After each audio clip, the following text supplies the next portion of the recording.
Na ir kągi, vėl matome Stasys Kerys, dzūkas, bet žemaitiškai užsispyręs. Trečias jam važiavimas, pirmajame jis finišavo trečias, penktajame liko tik penktas. Na ir šį kartą, žinoma, tikisi, kad jo harmonija bus pati greičiausia. Na, Valdas Gurskas jau iškovojęs prizinę vietą. Na, žinoma, neprognozuokime, kasgi bus pirmas šį kartą. Kol kas paradui vadovauja Stasys Kerys su harmonija. Na ir trejetukas jau ryškiai spėjo atitrūkti nuo likusių varžovų. Žiūrėsime, ar būtent šiame trejetuke užvirs kova dėl pirmosios vietos. Pone Juozai, jūsų nuomonė? Na, be abejo, vėlgi 2006 metų C reitingo gimė žirgai ir jų šlovės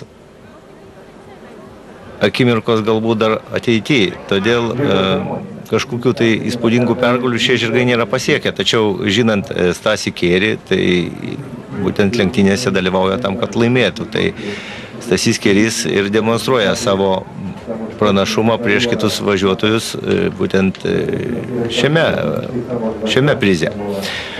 Na, o lyderiais reikėtų įvardinti. Tai harmonija, Britva, na ir ko gero uždaroje akcinėje bendrovėje Sartų žirginas gimusi Dribsnį.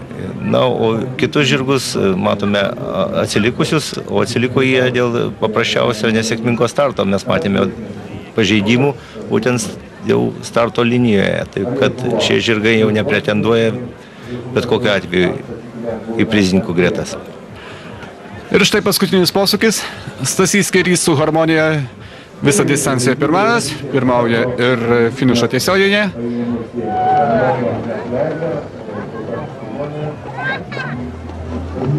Gerokai aplenkė jis savo varžovus, kurie ką tik buvo dar, galima sakyti, greta. Na, antroji vieta, be jokios abejonės, atiteks Mindaugui Dainekai, vienam iš šių lenktynių šeimininkų su Dribsniu. Ir trečiąją užima Valdas Gurskas su